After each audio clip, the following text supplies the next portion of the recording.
Hi, Alicia. Hi, how are you? Good. How are you doing? I'm good. I was out on a big assignment.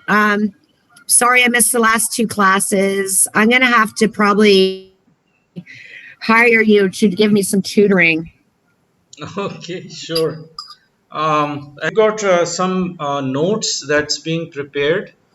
I'm actually in the process of building something that is going to be extremely useful for you.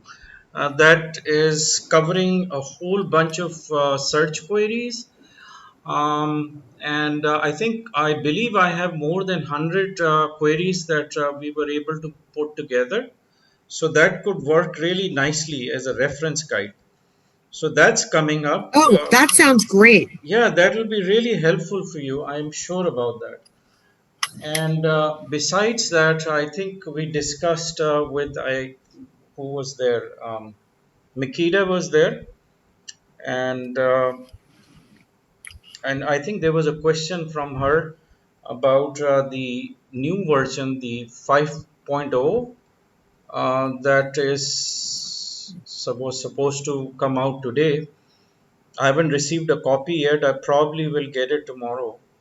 But she was asking me Okay. about the exam questions, if they're going to be from 4.0 or 5.0. So the answer to that, since you weren't there, is that it's going to be from the version that we covered, which is 4.0.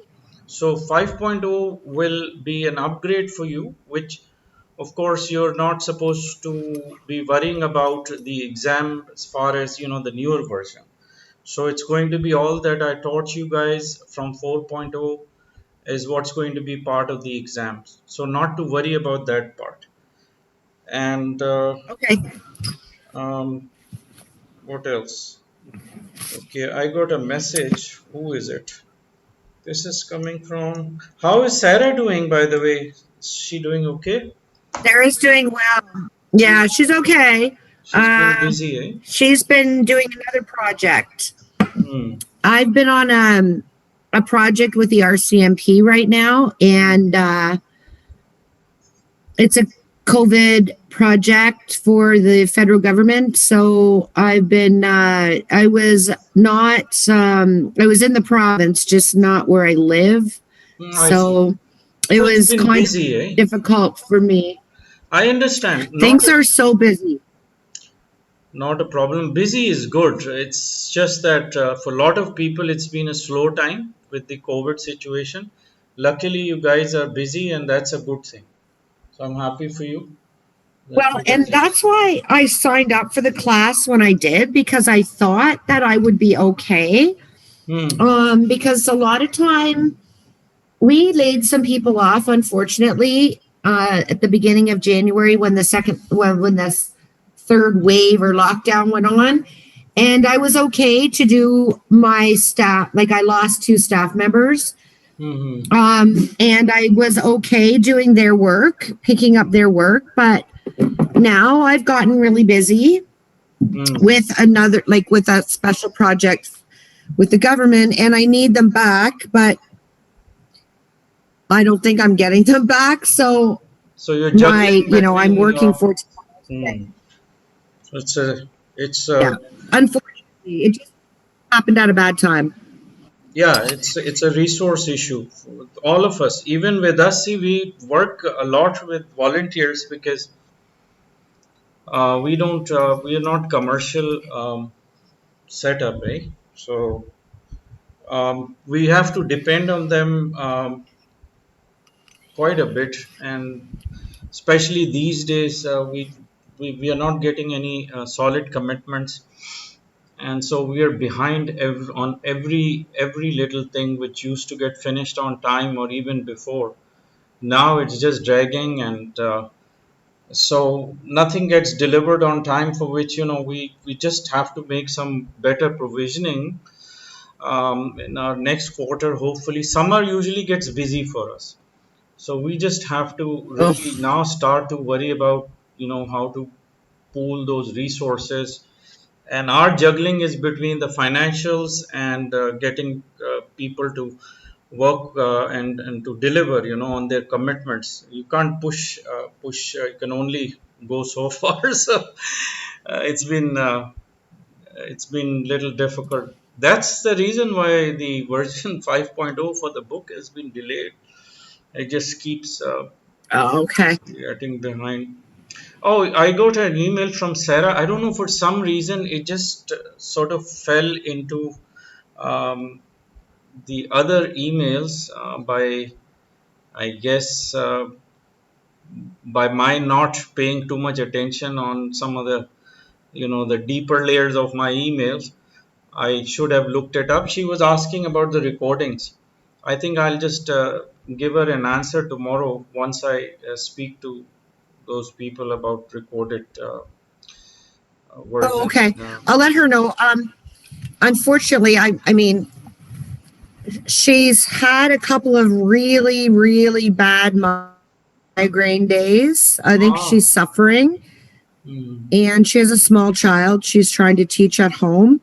I And see. I'm like, I just gave her 7 assignments to do. Just since 3:30, I've got Hmm, 7 new assignments in, and they all fall on her lap. So hmm, she is a very smart cookie. She knows this job a lot better than I do. I see. So she's, we appreciate the recording. I know she was watching some over the long weekend, some of the ones in the beginning. Sure, not a problem. It's just that I wished I could have better control over the deliverables. I just, we give it to the third party guys, and, they sort of, I don't know, or you might have to switch over or maybe have someone do it in house for us. It's not a big deal to get that. Well, Hmm. the It's just, thing is that, sorry. I mean, everybody's recording Zoom meetings, right? Yeah. Everybody is, and these companies who are popping up aren't prepared with the amount of work that comes with it. I understand that. Yeah, I think that's probably the reason, because they're getting a lot of work, and then it takes a bit of time to go through the edit part. Like they have to listen to the entire length of the thing, right, for the whole recording. So I think that's another reason, because it's time consuming, work. Alicia, Glenn is here, and Makita is here. Hi, Glenn, Makita. Hi. Welcome. I hope you've had a lot of rest the past few Yep. days. You did get the opportunity to not, uh, I guess, to take a little bit of a break from these lectures. Are you well rested and ready to go? We've just got two classes, Yes. one today and another tomorrow. Then we'll be done. I'm. I was telling Alicia that. I'm going to send you guys some notes, some slides, by the way, so that I don't forget. I'm going to send you some slides right now through the chat window. Makes it easy for me. So see if you can download it quickly. I'm going to use the window now and load that file, send it over to you. And these are the PDFs of the PowerPoints. And this is for the lectures I'm giving today and tomorrow, which is for internet law. So it's going to be on their way. Just a moment, sending it. Where is it? And you know that your batch 1180, just so you know. So there, this is a reference which is going to be used all the time. Your batch 1180.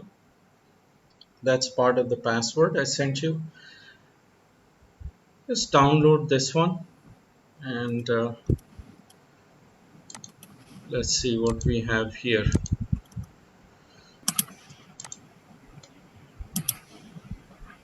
There is this Alicia, or hey, finally get to see you. Nice background, by the way. That's our background. That's our background for our Zoom This is nice. conferences. I got bad hair. I have bad hair today, though. Never mind. That's just that. I mean, I don't have to worry about my hair at all. All I have to do is just make sure they're sticking to my scalp. That's about it. Okay. So, Glenn, how are you? Can you hear me, Glenn? You there? Yeah, I'm just a little slow on the unmuting process. So, no, everything's good. I'm rested. Well, ready to start. I've got the slide you just sent us. I've got that Okay. open now. So, All right. All right. So all is good. So today we will start with the internet law. Thing about the internet law is that there is a lot of topics in there which we will go through, but my focus would be to actually, because it is all reading stuff, right? And See, what happens with that is that you always have access to the content. You can read through it, and you can even get a better sense or make you're not looking at my, I'm not sharing it yet. Okay, sorry. So I got the alarm that says not sharing my screen, and I do that every time. So at least now I have an alarm set that tells me what I'm not doing correctly. Okay, now you can see my screen. So, what I was saying is that so there is a lot of descriptive part, but what I would try to explain to you and share with you is my experience with the legal things or situations we have dealt with. It's been quite an experience because we have been dealing with research, and we've been, borrowing content. We've been sending out. Requests to allow us to reprint things or to give references, all those kind of things. Plus we've dealt with certain type of platforms or the virtual platforms for research work, where we are dealing primarily online, not meeting the client. So the kind of situations we get into on the legal side, as far as contracts, as far as whose liabilities are to be acknowledged, or what are obligations or the legal rights and so on. So I'll share all those with you with reference to what we are um, going to discuss in these classes, so that you will get a better idea in the practical way of how things actually work. And then we have this time something which we didn't share with our classes before, and that is case laws. And I think I explained, in fact, remember, Glenn, when we were talking about what changes are coming in the version 5.0, I was mentioning about the case laws, which is where we are going to use a lot of effort to explain things through actual case laws. And that's what we are going to also include in our lectures this time. Um, some of the things that are being changed in 5.0, I have listed them down also, so that you know what's coming. And with our meeting we've had on Monday about some of the other batches also along with you, there were others that were going through the same syllabus, and they are on 4.0 because 5.0 and 4.0 are on the crossroads right now. So the idea was to figure out what type of exams should we be putting them into, or in what sense they would be able to use the upgraded version, uh, and to make it less confusing for all of us, and to stick to what we had been sharing, like the training guide that you've got and other notes. So we've decided all those up to the batch 1180, which is going to be your last batch. The version 4.0 is what is going to be considered for the exams. And then to make it even less confusing, the 5.0 will be given to you right after we finish up all our lectures, so that there is no confusion, you don't end up reading something different. So 4.0 is where you're going to think of as the actual parameter or the framework of your exam. And then the version 5.0 that you will get, I would advise not to open it until you've given the exam, or even if you open 5.0, just consider it to be something separate, uh, so that you are not confused about topics, or even the layout might be different also. Okay, so that having said, tomorrow I'm going to send you the notes on internet law as a booklet, and then these slides that I'm sharing with you will be the complete version of the internet law. Tomorrow we will also discuss the ethics of internet, which is going to be a 30 minutes lecture, or maybe the second half we will use in finishing up the ethics. So let's just start and get introduced to the internet law, what it means, and what are some of the important provisions that we should be considering, or at least get a sense of what the internet law is about in general. So we're not getting too deep into learning, too much about the law itself, because we stick to whatever is included in our syllabus, and that is just the general concept and getting an understanding. Now let's start with the legal issues. First of all, let me tell you that the two parts we'll be discussing, as you can see in my slide, in internet law is what's happening here.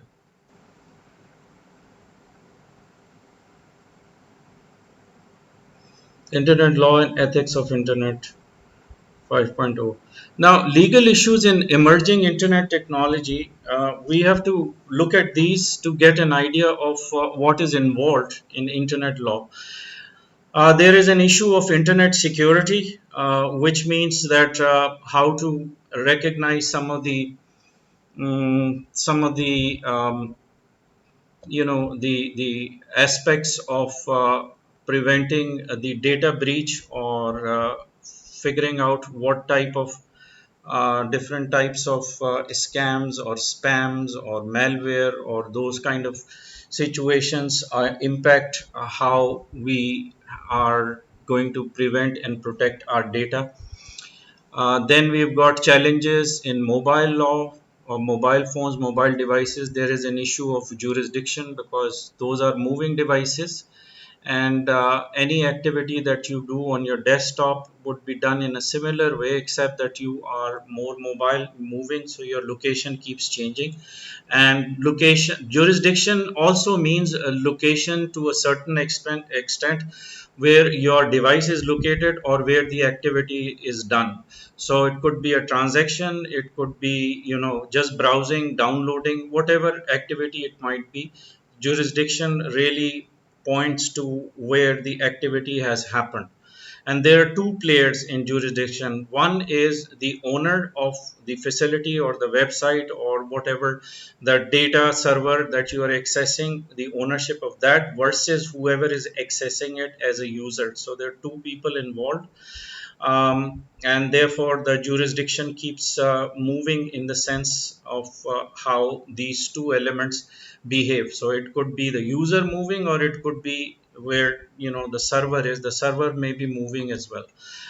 Cloud computing related legalities, which means you are accessing something that is being subscribed or is being used as a center of activity, where the activity is not held inside of that domain or that region, that area, or that location. So there is a cloud computing issue. Then we've got legal issues of social media platform, and there are so many of them. We talk about legal issues on social media, it is a whole different area, another sort of a specific legal situations that are very peculiar and especially relates to the social platforms. and for that reason we have included this part in 5.0. You wouldn't find it in 4.0, but just so that you know, and this is FYI right now. Laws of spamming, ransomware, cyber vandalism, hacking, and privacy intrusion. This in itself has two blends in it. One is the civil liability or civil litigation, civil laws that are non-criminal, or something that has to do with money, or has to do with white collar crime. And then you've got the criminal part, which is another law that sort of is somewhat separate in terms of what the legal liabilities stand for the criminal activities or criminal situations versus the civil law and civil situations. Online speech, media laws, cyberbullying. We know all these terminologies, but here we are just itemized all of this so that we can later on see how different laws apply to the situations or the kind of activities that would require the law to be enforced. So, online speech, media law. So, there is a freedom of speech situation. What is considered to be socially acceptable, what is not, depending on the region, depending on the government, depending on so many different things. I guess we are now not really pinpointing exactly what into to what extent it online speech law is implemented and what is the jurisdiction. But just generally speaking, there is online speech which gives rise to libel and slander, and then there is media laws, there is cyberbullying, cyber stalking, cyber laundering, money laundering, e-commerce, online surveillance, fake videos, and false news. So, as far as the 4.0, which is where we are right now, and that is what we are discussing, the online surveillance, fake videos, and false news is not part of it.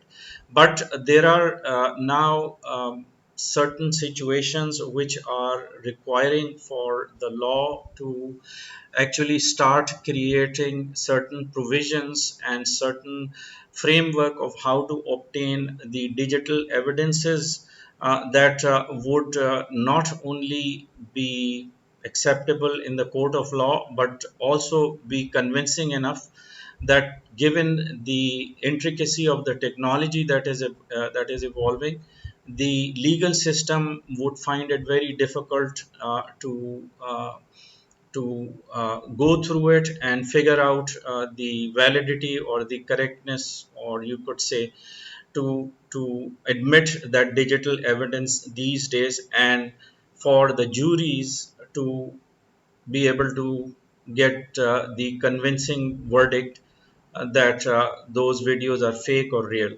So there is expert witnesses involved, and that is a very expensive proposition, and a lot of courts find it very difficult for especially for the prosecution to ask the client to pay for. So there are certain situations that would require the laws to be flexible enough, or they have to be clear enough that fakes or false news and certain issues of online surveillance as far as the privacy is concerned are to be promulgated so that it starts to at least give more weightage to the cases that come to the court. Online surveillance has another peculiar angle which earlier was not identified and not even considered important, but these days situations like we are getting certain research work that says that we have to identify cameras or any hardware or any surveillance which was previously considered as not really surveillance but as recorded videos of activities for security reasons. So not truly surveillance, but eventually it ends up in this zone of surveillance. However, the problem we are facing is AI, which is the artificial intelligence, which means that it is not handled by humans and it works on its own. So artificial intelligence requires a certain legal framework and certain ethics which the machine has to be programmed to behave accordingly. So we've got online surveillance issues, then we've got challenges of data. And by the way, this is also not part of our course, but I'm just explaining it to you from what is coming, or what is to be, what you will find in 5.0. Then we've got challenges of data collections and its use. Of course, there is a question of internet ethics, like how you've collected the data, especially when the human subjects are involved. And then we've got crimes of dark web and so on. So let's just not worry about it. Next is legal issues in internet law affecting online researchers. What are some of the laws that work around these areas or specific areas as mentioned here in these itemized notes? You could see they're listed here. So how would these have an impact on the work that a researcher does? Now when we say researcher, you know that we are not just talking about this data collection or information collection. We are also talking about doing some background checks, investigations, some gathering some corroborative evidences, or skip tracing or tracking something or someone. So all that is part of the online research these days, and collectively it is called online research. Okay, and some of the important aspects of online research is internet jurisdiction, like where we know that if from what we have learned and from what we know, that jurisdiction is the geographical boundaries within which the law would have would have the ability to give the judgment, or to educate something, or for whoever is being prosecuted, or whoever is the plaintiff or the defendant, would be able to go to that specific jurisdiction, uh, legal office. And legal office would mean the it could be the high court, it could be the supreme court, it could be the county court, it could be the provincial court. So all those courts have jurisdiction. So when we are talking about internet, we are not sure exactly where to go and prosecute someone in case the crime or something has happened, where you are to chase after uh, um, an owner of a server somewhere who has your records, or from which you have bought something, or wherever that IP is tracking that transaction to or from, will require for the court to establish a jurisdiction of who can be prosecuted where, or where the plaintiff can file a case against someone. So that is the jurisdiction part. But when it comes to internet, there are few situations which I will explain to you. It's how you would establish a jurisdiction in case something happens to you, where you are you have got you could be uh, running a website, or you could be using a website, or the ISP, that is whose server you're using to host your application, that's been vandalized, or someone breached into your system. So whose responsibility would that be, since you don't have a physical custody of that website, and it is not within your within your arm's reach? So how do you establish that, and where do you prosecute someone who is responsible for that breach? Then you've got internet privacy and surveillance issues. These are the areas where there are specific laws depending on which part of the world you are sitting, or where the privacy breach has happened. And then the privacy is a question that has been played, which would actually have a lot of impact in your ability to gather information, and at the same time, privacy laws would also work as a prevention for mm, for from being prosecuted, where you have a disclaimer of some sort that is selectively saying that what is considered private and what is considered public, and what efforts you would make to prevent the data or information of third parties that's sitting with you or within your business, how you intend to prevent that, and to what level of security you have applied that would help to prevent or to provide that privacy. So those kind of disclaimer, disclosures, and policies that has to do with privacy has to not only be protecting your interest, but also giving assurance to the third party or your clients about how you're going to use their data. And at the same time, the privacy and surveillance, by the way, surveillance should not be here, so I'm just going to remove this from this, because surveillance is something that should not be discussed in these slides. So going back to this, then you've got internet IP.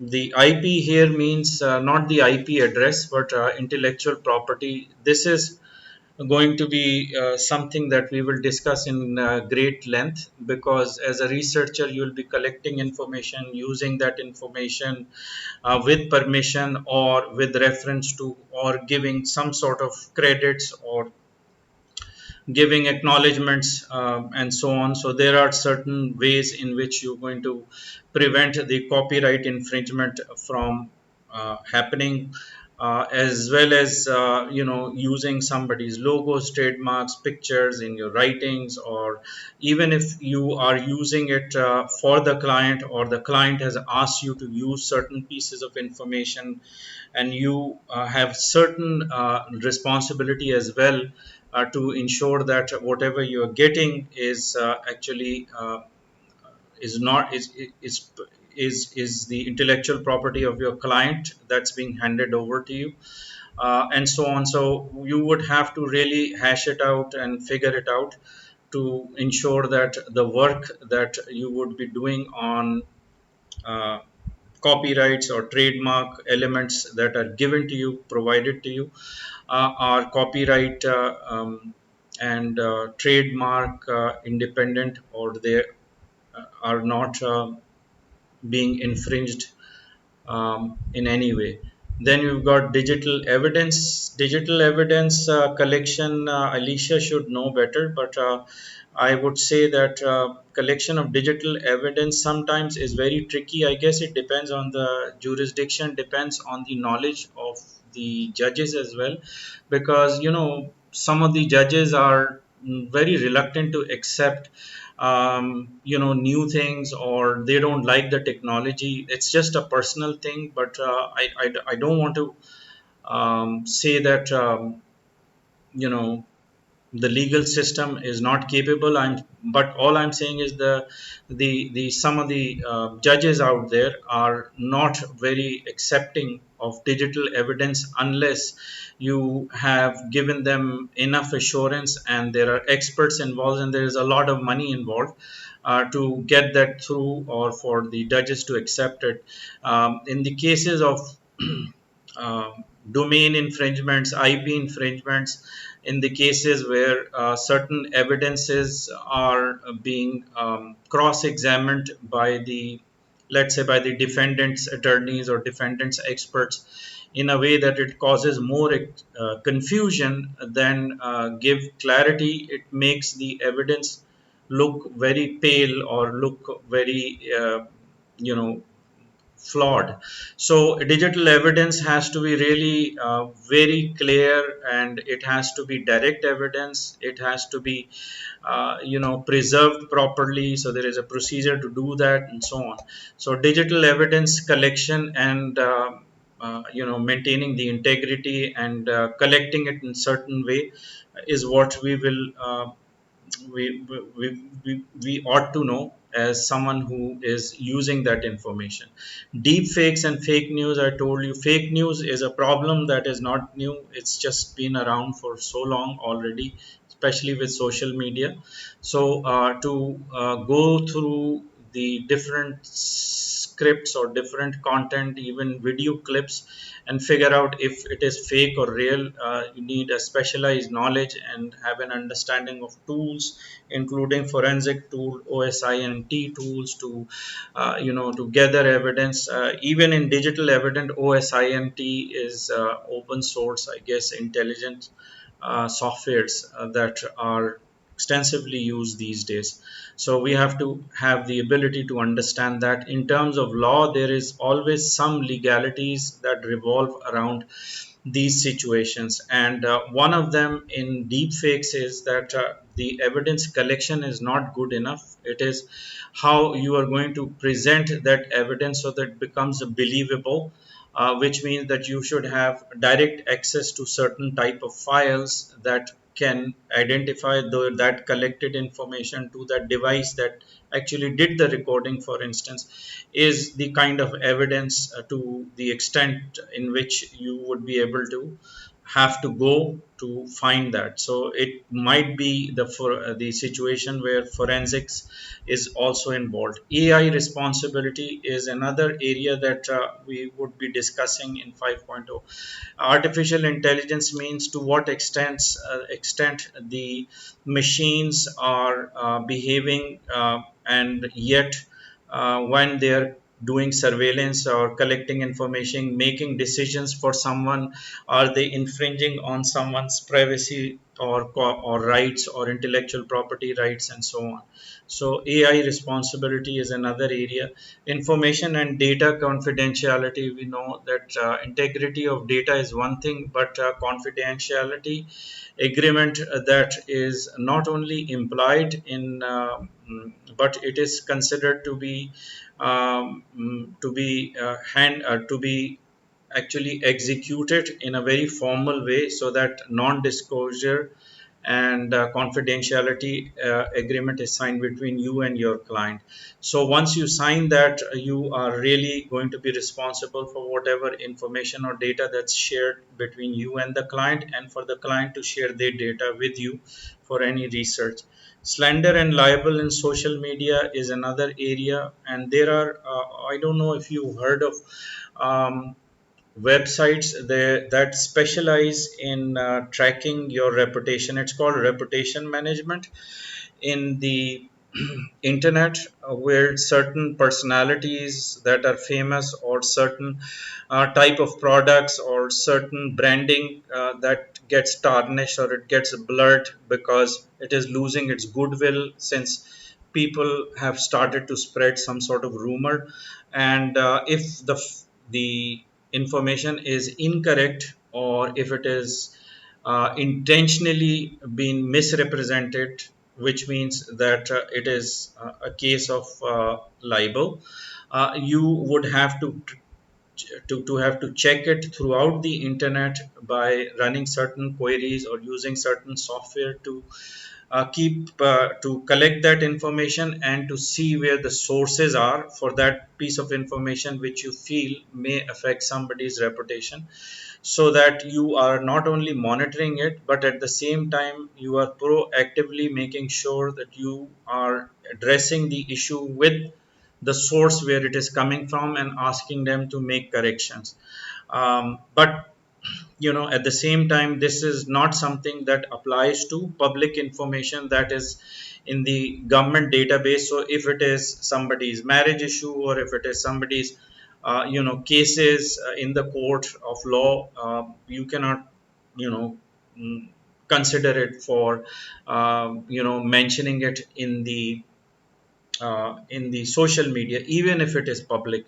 So that is something that you have to be very careful about. So anything that is coming through the social media, or is even staged on the internet, which may or may not be true, it could be true facts, but still you don't want that to have an impact on somebody's reputation. So you are there as a gatekeeper. If this is what your job is, then what type of legal documents you have to initiate to deliver to the source and ask them to cease or desist in spreading that, or to take that down from um, from their um, their web pages, eh?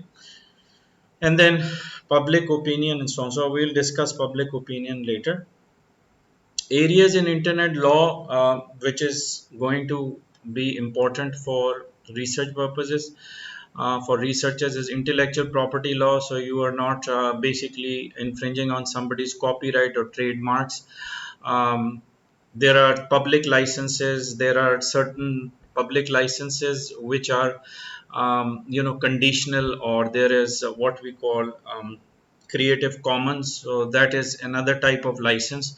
Those licenses are generally called public licenses, but there is a caveat, or there is a restriction always in public licenses.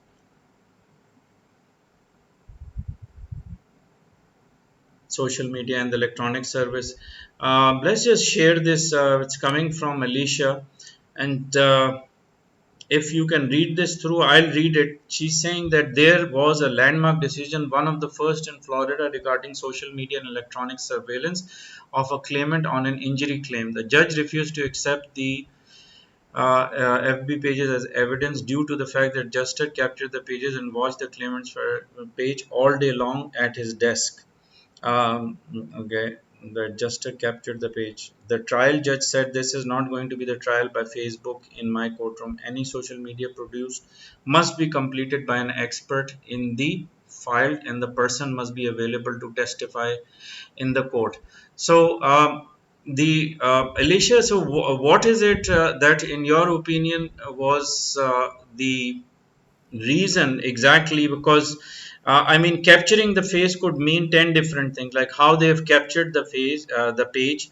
Does it have the date? Does it have the original context, or does it fulfill the objective?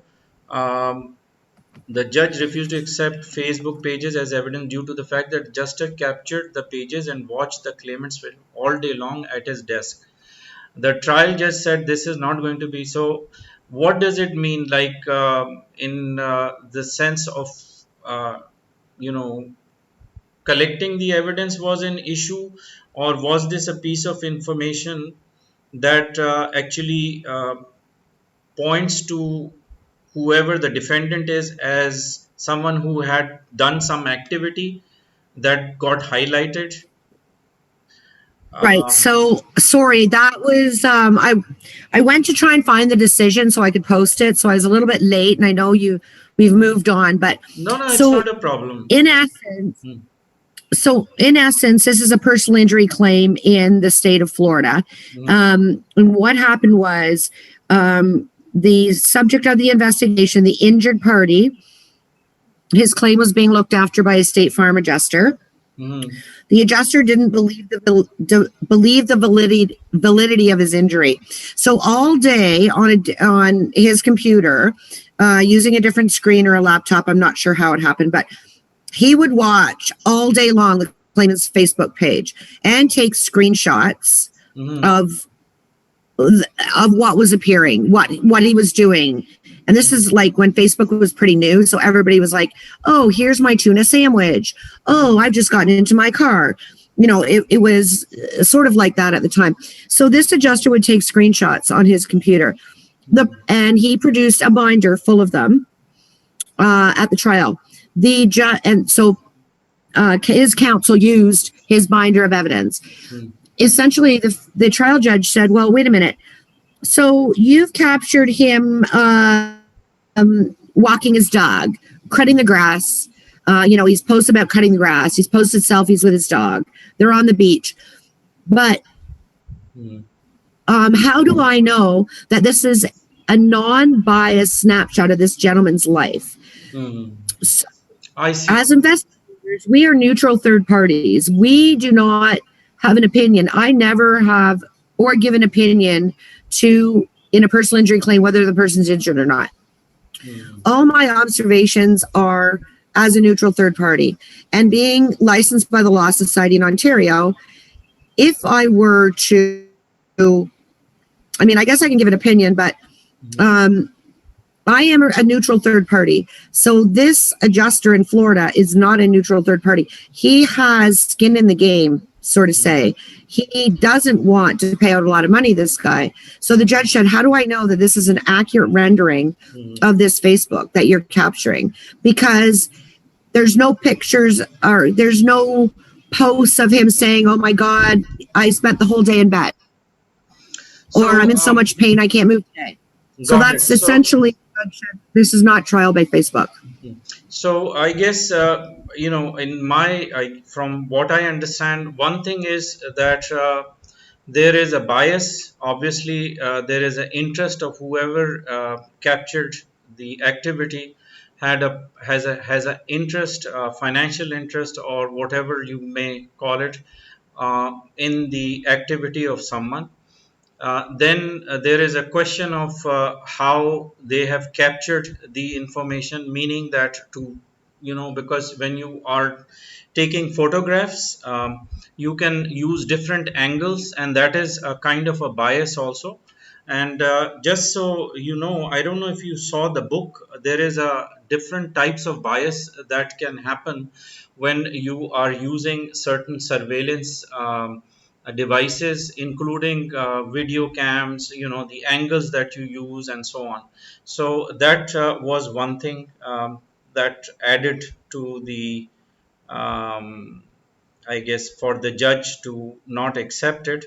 And then the way that information is captured and preserved, because the internet is very dynamic, and what happens is that when certain activity is happening, and the subject is moving and it is not a static photo, um, the idea or the judgment could be different for whoever the viewer is.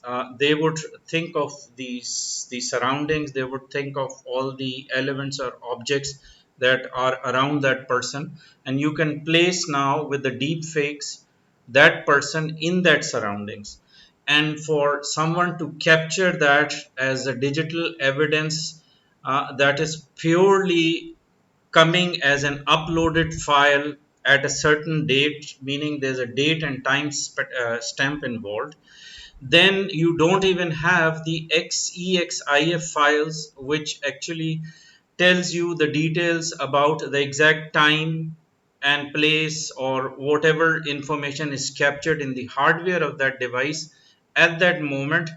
That can be only obtained for the device from the device itself. So the time that something has happened, or the time and the time difference between when it was uploaded and the comments, these are all three different elements, and they cause a lot of confusion.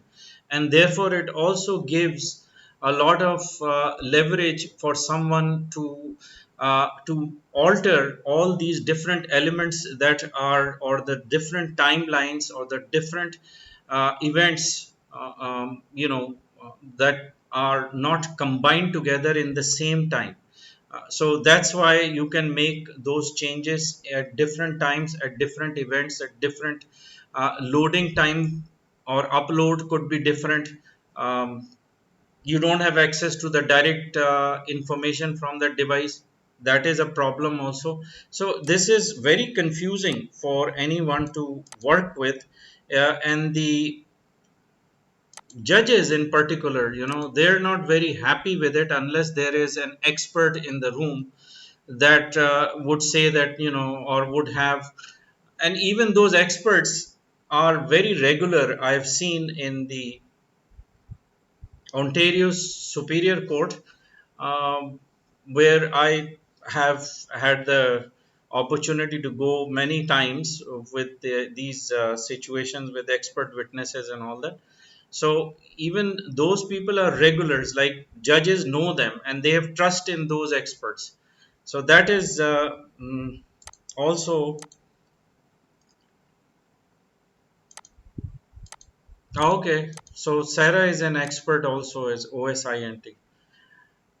So you guys know that all these things work really nicely when you have establish a trust between the expert and the judges. They apparently build that trust, and believe in what you're saying. Okay, so areas in internet law, we've got intellectual property. We talked about trademark licenses and patents. Online privacy. Now, privacy laws are something that would apply in different situations, not necessarily generally for the website. I would really focus on the online stuff, not as physical documents or anything that we use in paper.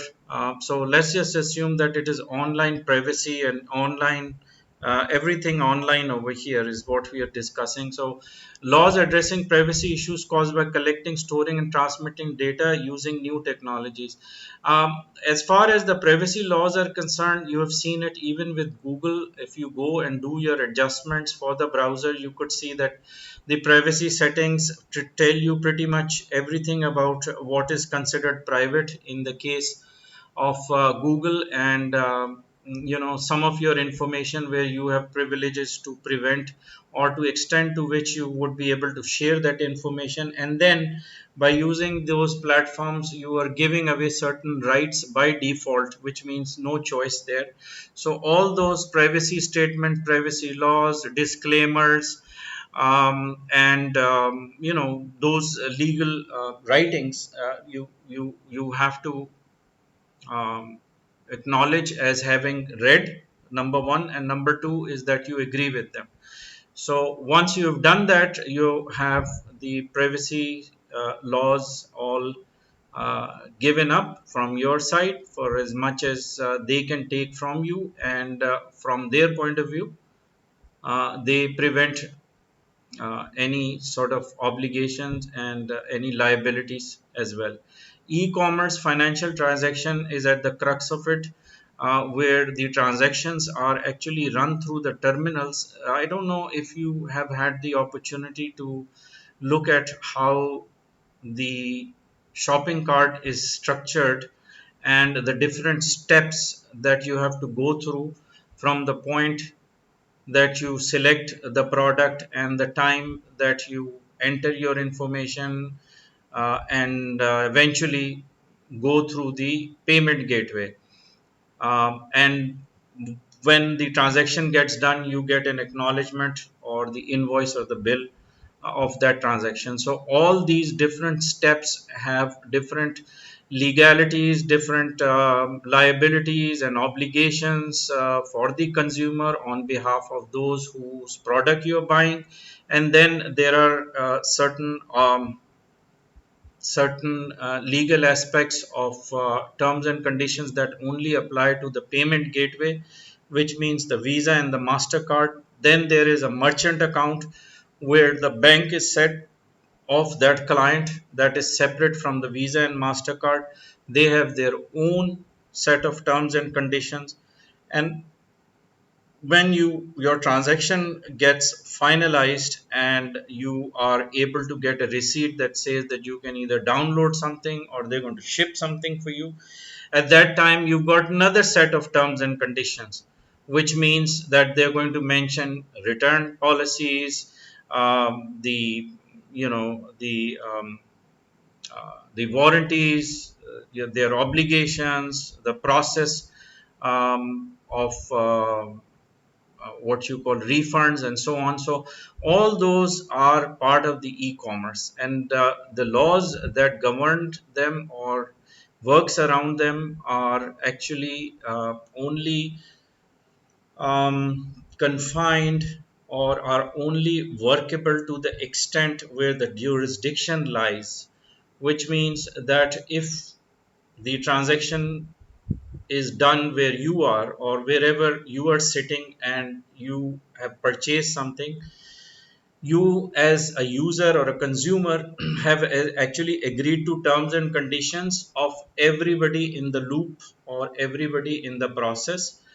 And that means that, let's suppose the server where the ISP is holding the server itself, where the transaction or the gateway or any of the buying and selling or the hosting of the website is happening, which is the physical server where the site is, that has got certain legal obligations within that jurisdiction. Okay, wherever that ISP is or wherever that website is sitting, and that is determined by the ownership. So if I am the owner of a website, let's say, which is being uh, uh, staged or which is being hosted on an ISP in another state, then I'm responsible for the goods and services that is being delivered, whereas the ISP is responsible for the data or the transaction if there is a breach or if there is any sort of let's say compromise in data that contains your personalized information or your transaction information. If that is breached, then ISP is responsible, and that responsibility is actually between or that contract is got two aspects. One is implied liability, that is towards the consumer, and then there is an explicit liability between whoever the owner of the site is and the ISP, because onus of certain extent of responsibility lies with the owner of the website, because the owner has to be careful enough to read through the agreement and have some sort of they should have had uh, s- given it to a reliable ISP. So there is a certain extent of liability on the explicit side, that is contractual, and implied is between the ISP where the website is hosted and the consumer, to the extent that the consumer is a believer that their private information or their privacy is being protected, because your data is going indirectly is going to the server, or it is being routed through the main server through the website. So that liability has another contract, and that is also part of the website or the web pages has that listed. So the consumer has some sort of assurance. And then there is a third type of liability, which is between the Visa card company or the merchant bank and the Visa card company, that indirectly is again passes on certain responsibility to the owner of the website, and then certain responsibility is between the consumer and the Visa card itself. So if the Visa card is going to be the Visa or MasterCard, doesn't matter, any credit card company, when they find that a lot of transaction are being returned or refunded by this merchant or whoever is the owner of the website, then there is a question of reputation. If the reputation starts to go down, there is a lot of refunds or there is a lot of fraudulent charges, the merchant account would just drop this vendor or whoever the owner of the website is, and they would not be able to run those transactions through their terminals. And then you've got electronic contracts and digital signatures. Electronic contracts and digital signatures are very common.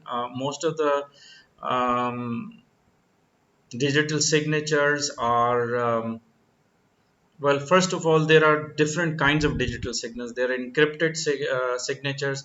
Then there is signatures which are verified by third party, and then the fourth is where there is a barcode kind of a capture or QC captures, which is also part of the signatures.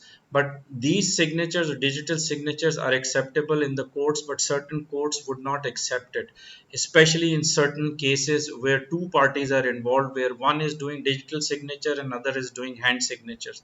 So that causes a confusion also. And then there are other sort of digital signatures which are specifically code documents like application that you submit to the court, or the motion that you are filing to the court, if there is an objection you're filing to the court, or there is an injunction request. So all those documents require actual signatures, so you can't do digital signatures. But between in the contract law, you are able to enforce those digital signatures as long as they are verifiable, or it is something that is registered by third party that identifies or relates that with something that is being kept as, you could just call it a third party authentication mechanism. Same mechanism is applied in copyright laws. So supposing if I have something that is copyrighted, the moment that I write anything that is my own property, uh, which means that I've not copied it from anywhere. It is my exclusive thing. So whatever I wrote at that very point is my intellectual property, and I assume the automatic copyrights.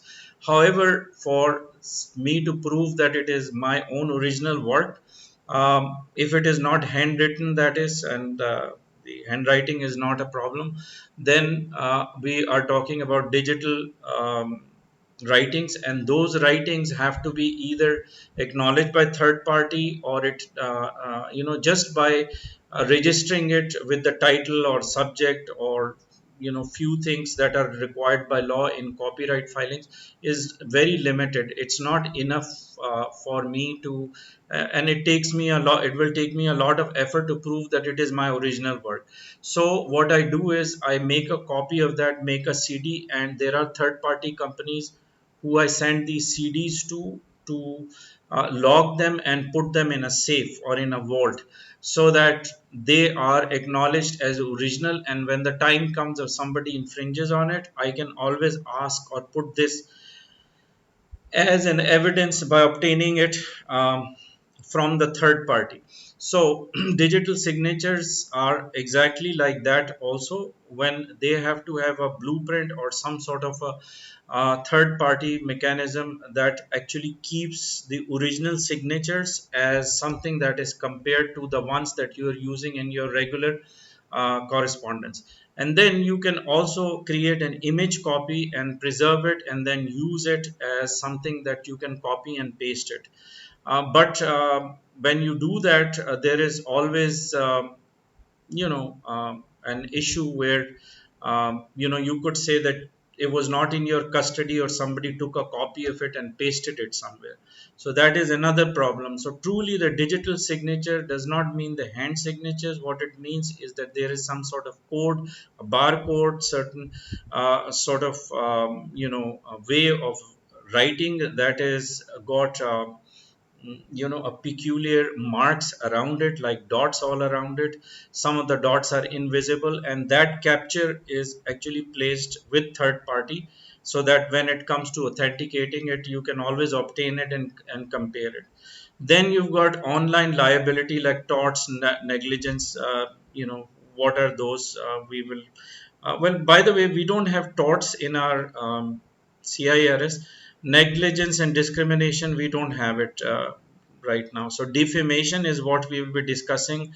Libel and slander. Libel means anything that you write against someone that causes, that gives a bad reputation to someone, or tarnishes someone's character, or is a misinformation that would have some sort of legal consequences or liabilities. um, and it can be proven by the type of by the amount of damages, or there has actually been a damage in terms that can be quantified, or something for which the actual damages can be proven. So those are libel. Slander is when you say something to someone, the damages are very difficult to figure out.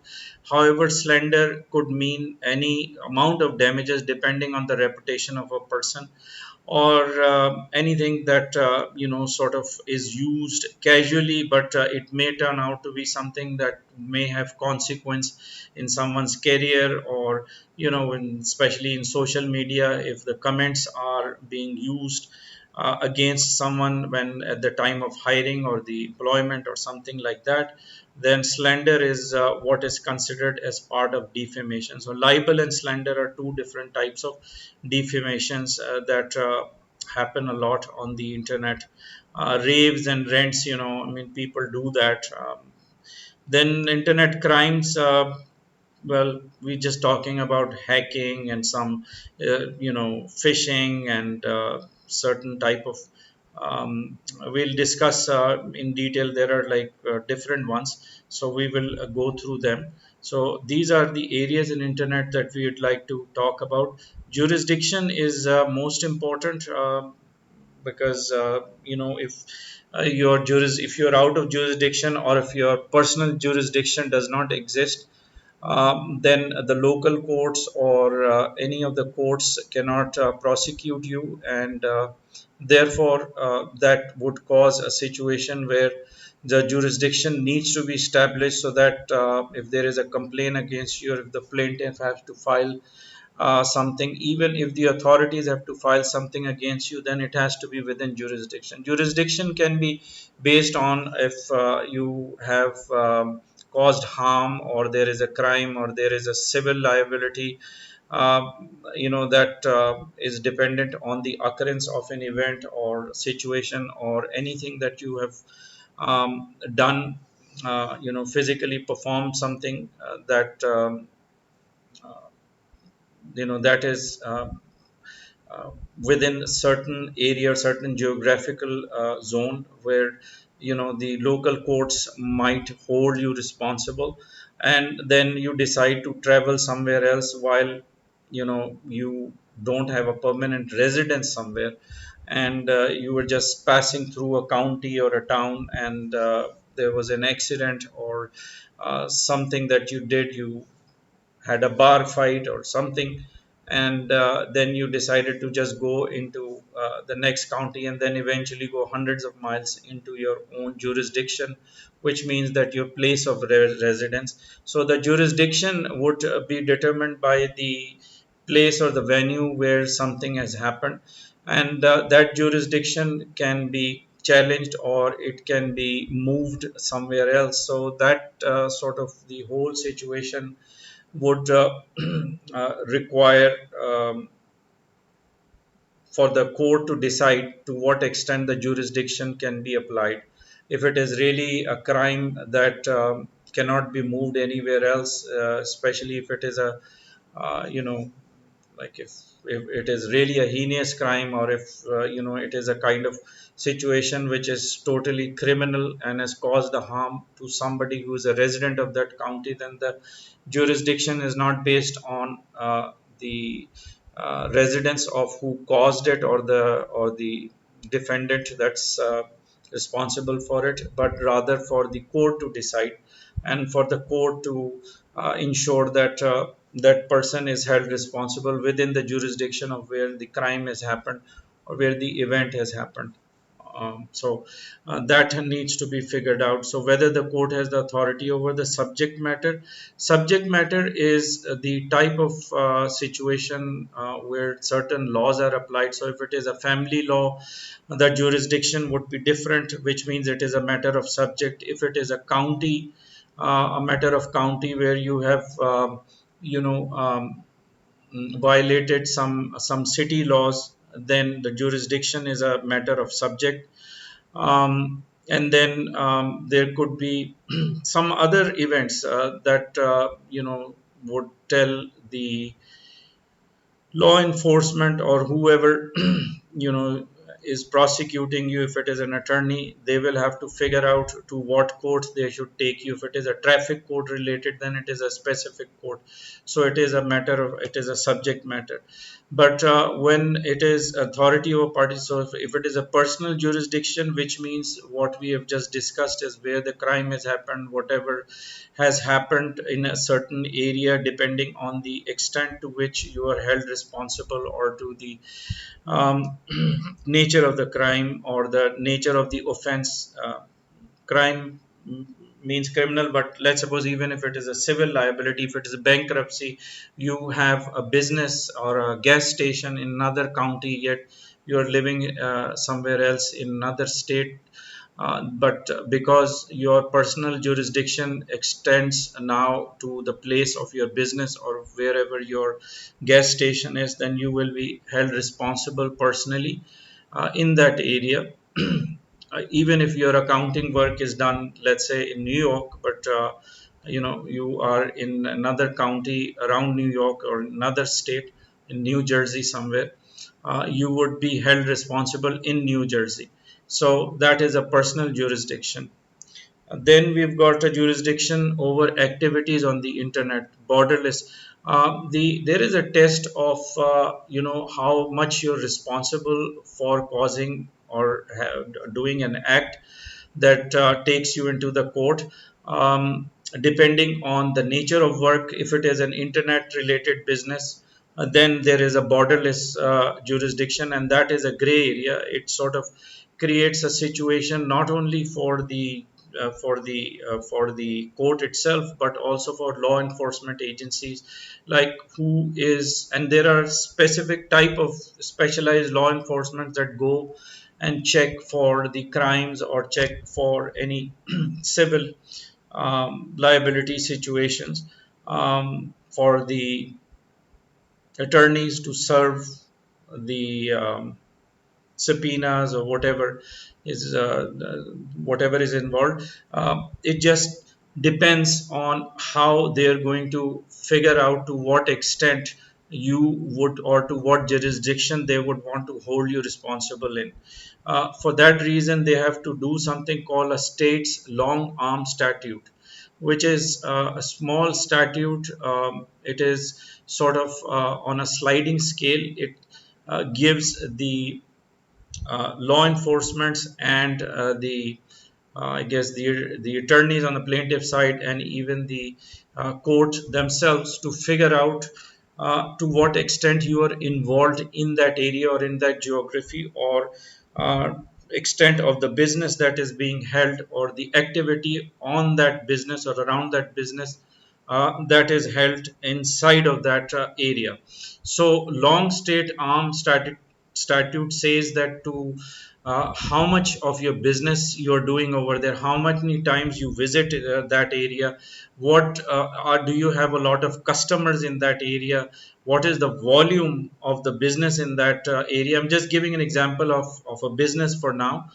There could be 10 different things, but just to give you an idea, long state's long arm statute just simply means that to what extent your activity relates to that area, so that you can be prosecuted or you can be judged in that jurisdiction. The minimum contact test is actually related to long arms statute. Basically, it is one of the elements of state's long arm statute, and I should just put it like this, just so that there is no confusion. And the minimum contact test means that the court want to determine, like, what was the extent of your activity in relation to that situation or that offense or whatever you are being held responsible for. Meaning that were you actually present, like physical presence was there, were you responsible for signing things over there, uh, how much informed you were about certain things in that area or in that jurisdiction. So that is a minimum contact test, and that has to do with the state's long arm statute. If you want to read through it, it's in the book, but just to explain it to you. Personal jurisdiction, as I said, again, it is a complicated issue, and it has it has a lot to do with state's long arm statute and the minimum contact test, as well as it has to do with or indirectly it has to do with the activity that your website is being held responsible for, to what extent, meaning that the activity of website needs to be determined, or the nature of your activity of your website is to be determined. So let's suppose if it is a commercial website, which means that it is the kind of website that is doing e-commerce, it is responsible for exchanging some sort of money where the shopping cart is attached, so that is commercial website. Then you've got passive website. Now commercial website has a lot of liability involved. It has a liability of whoever is the owner of that website, and whoever is the shipper of the goods and services. Then there is, as I mentioned, there's a visa, there's merchant companies, different legal um, terms and conditions for all those steps that one has to go through to complete the transactions. Many parties involved, so commercial websites, so a lot of responsibility. Then you've got passive website, which means that you're presenting something in more like a static way, like it is just pieces of information, like about yourself, like what you do, the offerings of services, your qualifications and things, just more like giving information about something. And passive website, they look harmless, but they could be very harmful. It just depends on what type of information you're putting. But compared to all three, like between commercial, active and interactive, the passive website is puts a less of a burden of liability to whoever owns these websites. And these are static websites, like people don't even register in those websites, there's just information website. Then active website means all those websites that has got that is responsible for getting people registered, or they've got some members, or they've got a certain type of performance or activity that is using dynamic code, which means that it is doing some sort of processing. Then you've got interactive website, which means that it could have forums, it could have people that are leaving opinions, so it is more interactive. Interactive websites are like social websites, so a lot more responsibility. So in a jurisdiction, sliding scale is what is mentioning right here. It depending what type of website it is will determine also not only the jurisdiction, but also the onus of liability or the responsibility of someone who is running these websites, where commercial has the highest liability and the highest responsibility because goods and services are involved. Number two, in my opinion, is interactive websites, and then comes active, and in the last is passive website. So this is another thing that in personal jurisdiction the court will figure out the nature of the website. After this, we will go to copyrights, trademarks, and patents. So let's just take a 5 minutes break, and we're going to do all three of them, and then we've got some case laws.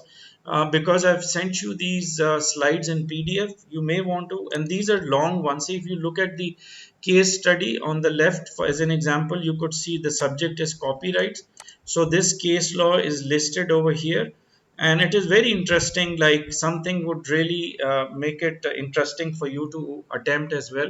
And then on the right hand side, these are the questions. So if you are able to, after we get done with the learning phase about these issues on intellectual property, you will take this as a homework, and if we get a chance, we will see if we can at least try one of them. There are six of these actually. So the subject is on the left, and then you could see that there is Q and A's. Same thing here: link copying, piracy, plagiarism, defamation, and then e-commerce. All six use cases are important because they'll come in the exam, or at least one of them for sure will come in the exam. Besides, these headings will also give you an idea that when you apply these situations in the research work, or the type of case laws that are here are pretty much you can sort of consider them as important situations when you are actually doing your research, online research work. So I think they're pretty close to reality as well, so it would be nice to attempt them. We'll start with these intellectual property, which is primarily of concern for a lot of researchers, because they need to make sure that whatever content they're gathering, information they're using is actually they have the permission to use it, or to uh, have some sort of reference to where the source of that work is coming from.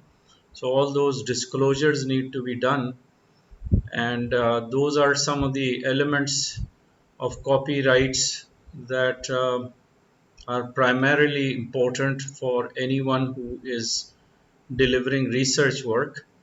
So all that we've got to finish up. We are going to consider certain types of copyrights. Then we are going to look at trademarks and patents. And these are three different types of intellectual properties, which are actually something for which everyone who is trying to make it their property has to file for. So trademarks needs to be filed, patents and copyrights. And there is an authority in Canada, for instance. There is an intellectual property office that is um, responsible for holding the details of copyrighted work and trademarks and patents. And eventually that information lands into another sort of a database we call WIPO. I'll show you what WIPO is. WIPO is a centralized database or global database of branding and copyrights that has been filed globally. So it is always a good idea to check for it, to make sure that the intellectual property is filed, and if it is someone else's copyrights that you're infringing, you can easily check through the database to see that who else in the business is using something similar. Because if you have not filed for it and it's not been approved yet, and turns out that somebody is going to sue you eventually, then you will lose your branding, you will lose your copyright work, and trademarks. Specifically, trademarks, especially in design issues, are very complicated. So you have to make sure that that's been checked in the database already. So if I use the word CIRS, let's say, and I enter here, I would see that there is a trademark logos, which is something that can be considered as a branding mark. And the colors, the design, the fonts, everything is important. Um, in other sort of situations where the copyrights are involved, we are talking about the naming or the wordings that's been used. Even the alphabets matter. So you could see that CIRS is certified internet research specialist for us, but for others it could mean different things. And as you can see over here, for example, CIRS is being used by a company called Chemical Inspections and Regulation Services Limited, and it is active, which is which means that it's not been depreciated, or it's not been inactive.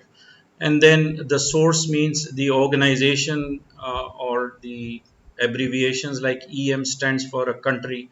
Like over here, US means it is in USA or a US company, which is computerized imaging reference, but it is inactive. However, the ones that are active are also supposed to classify the type of items or products or services. Whatever is being branded is given and or has been allocated a code that means that it is classified under a certain category of products and services. So if it is 42, for example, if I click on 42, it would tell me mm, what 42 means. So 42 means scientific analysis, chemical analytical examination, and so on. So all these different types of products or something similar to these products are to be categorized in code 42. Okay, and this is one database that needs to be understood well, so that you can check. Even anyone can check. You don't need to have an account with WIPO. You could just click on it. So if you have filed it in US, it would or in the, I guess, whatever the government agency is in US, that would have the filing done initially by anyone in US, and then that information lands into the global database, which is WIPO. So if it is CIRS, for example, which I was looking for, and I want to see where our filing is, I could actually go back and see where it's at. There'll be a name of the association somewhere here. So here it is, association certified. So what we have here is the code 41, developing educational manuals, vocational education in the field of computers. So this CIRS is actually protected trademark as far as the fonts and the way they are written, like with the dots or the period in between the characters is concerned. So these are considered to be word marks. These are not design marks. So trademarks are word marks, which means it is could be just the wording themselves, except that the wordings contain certain alphabets placed in a certain manner, and the fonts are also mentioned. Like if it is generic fonts, it won't be easy to get formalized. So you have to really tell what type of fonts you're using. So all the details have to be there. It could be a statement, and it could also be a domain name. Generally, domain names are not trademarked, they are regulated by another authority. That's a domain name authority, and that sort of has more say in this when it comes to infringements of trademarks. And somebody is contesting that, if for instance, if someone has used Cisco, and Cisco is used in the domain as CISCO, but it is, instead of Cisco system, it says Cisco routers and switches, for example. So that could be a domain which means, from the word sense, it means that it is not exactly the same as the company name, yet it may give an indication or may give a misconception or mislead the common consumer to believe it to be coming from the Cisco systems themselves. So those type of domains can be contested within the trademark law, and we are just talking about trademark right now, not the copyrights. Copyrights is a separate sort of a database, and that is regulated more by the countries themselves as being filed within that country, and the copyrights may have different laws in different countries as well. So the copyrights is not what we are discussing, just the trademarks. So trademarks is the design mark, or it could be word mark, it could also be number of words, or it could be a caption of some sort.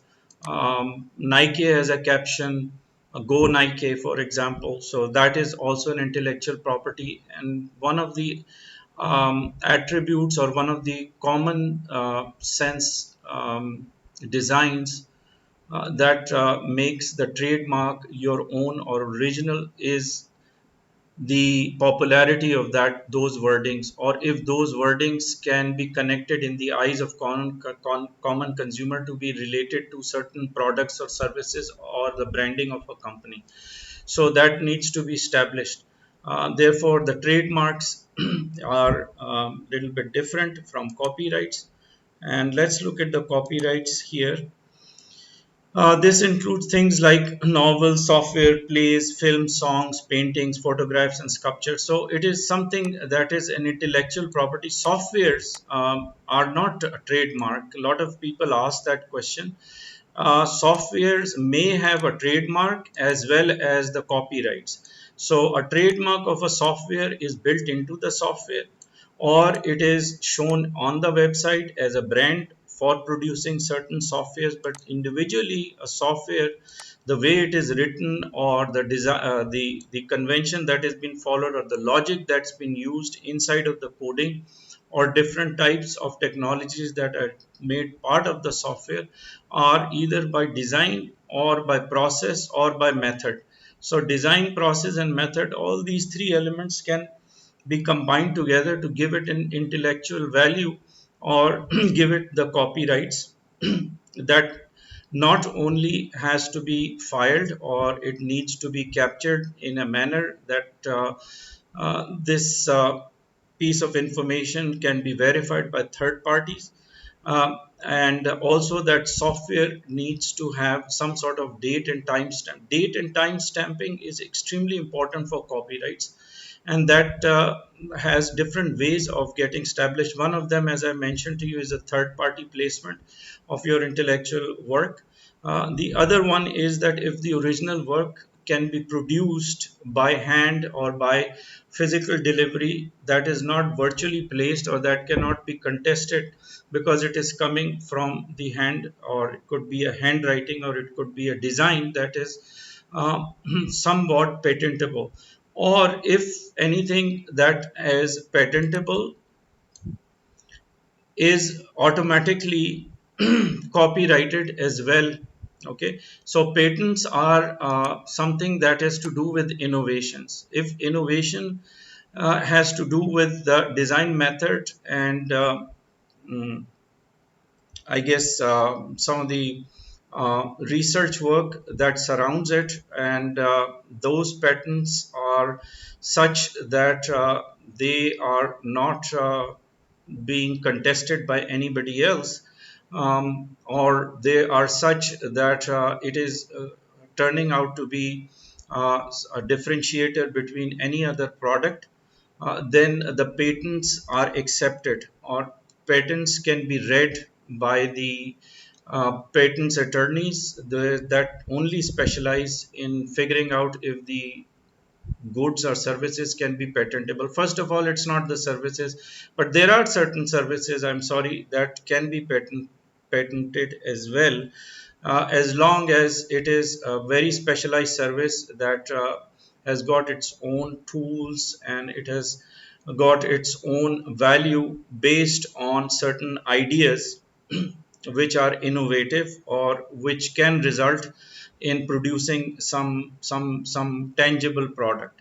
So patents are very difficult to file, or for very difficult to be accepted, and therefore they need to be studied at the time when somebody contests those patents, so that if there is no differentiation, or if any part or any portion of that innovation is copied from somewhere, the entire patent goes dead. So there is no partial copying of patents.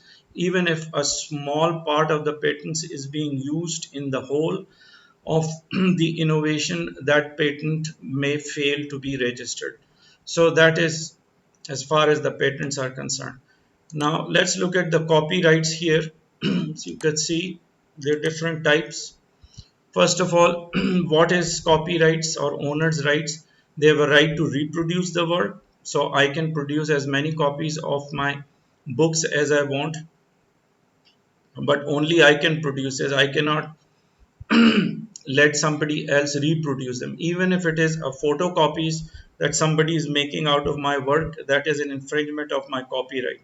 If it is a derivative work that I would like to do, like improve on what I've produced before in my previous version, I'm allowed to do that. Nobody else can do it, which means that anything that is being used as the basis, or the base, or the idea of something that is taken and then worked on top of by third party, someone that is not authorized, then that is called a derivative work by third party, and would result in the infringement of my copyrights.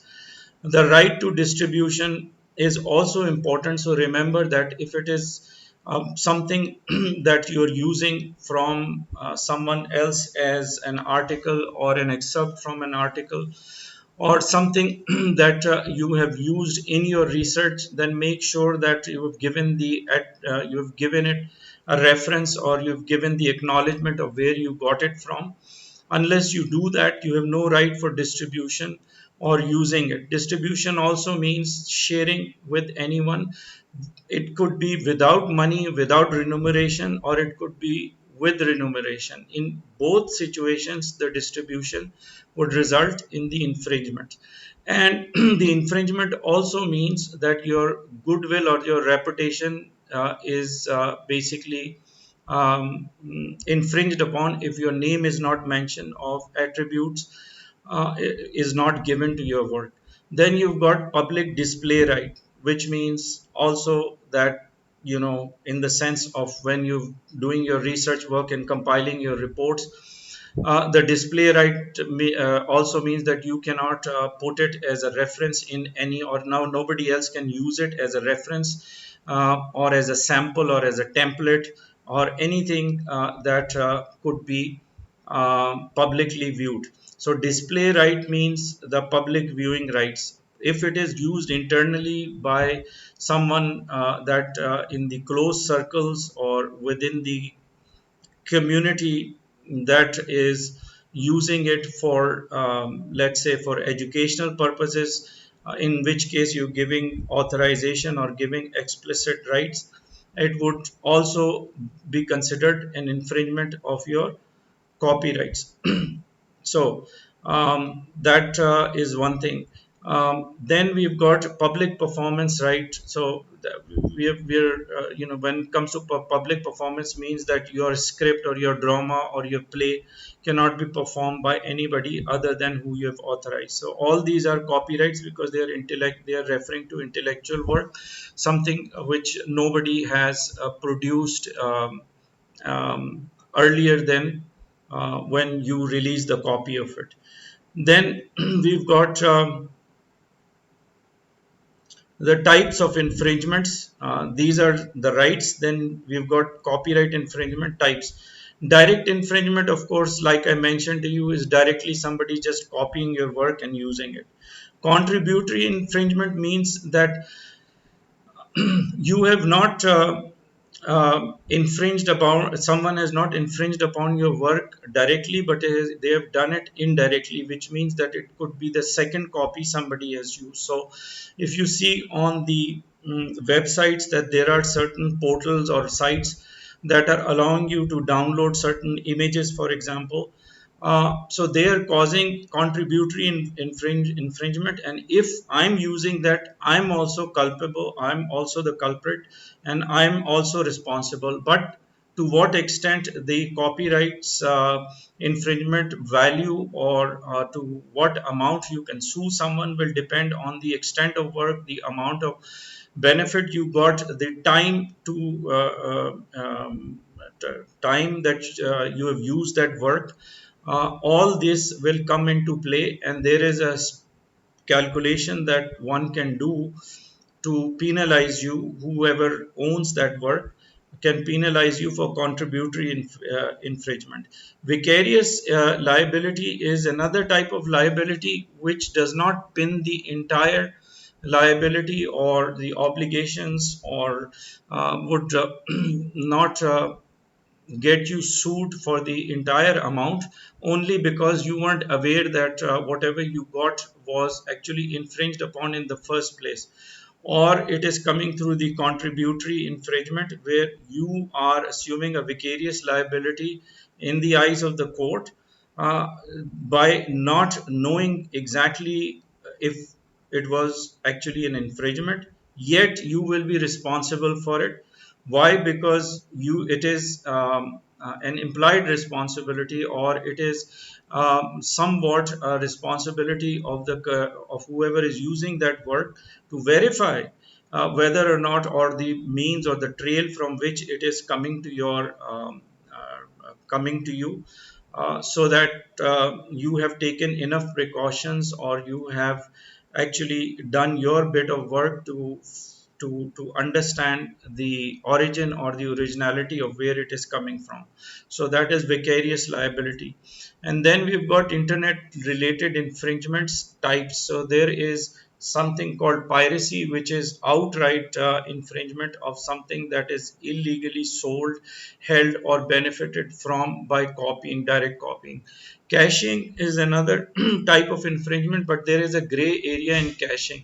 What caching means is that something that is held in your custody on temporarily on temporary basis, especially in online situations where certain pieces of information are kept only for convenience or only for being used because it has been accessed frequently, so that the deliverables or anything that gets delivered as a cached page or a cached document is readily available. So that is caching also, and that is an infringement unless the caching is being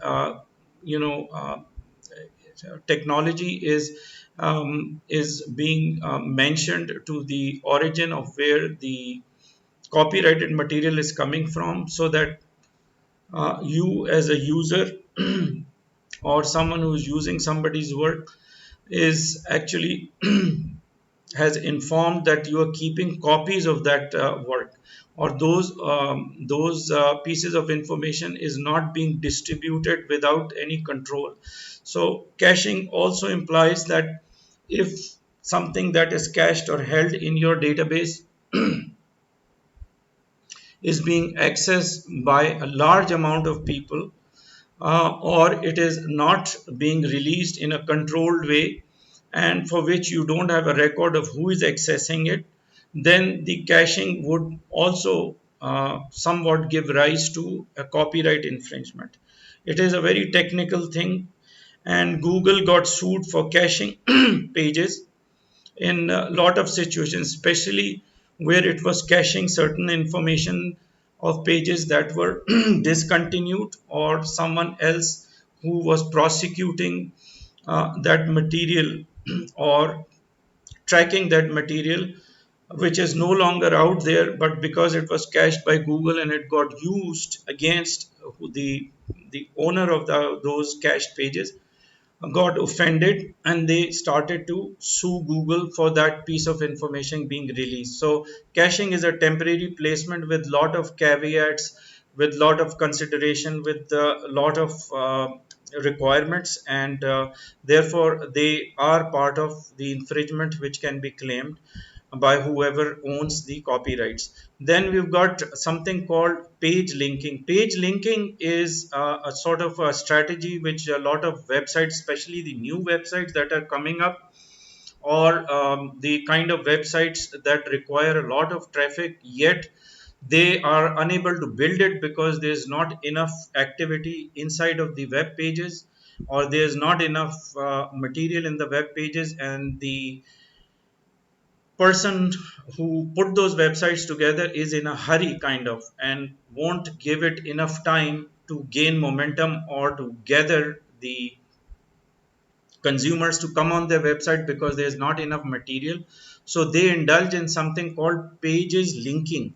Now pages linking has four different types of linking strategies that are adopted, and there could be many more because people are getting better at this, because they're creating ghost accounts, and the social media especially is allowing for a lot of people to generate activity by becoming part of a larger group of marketers whose only job is to create fake activities.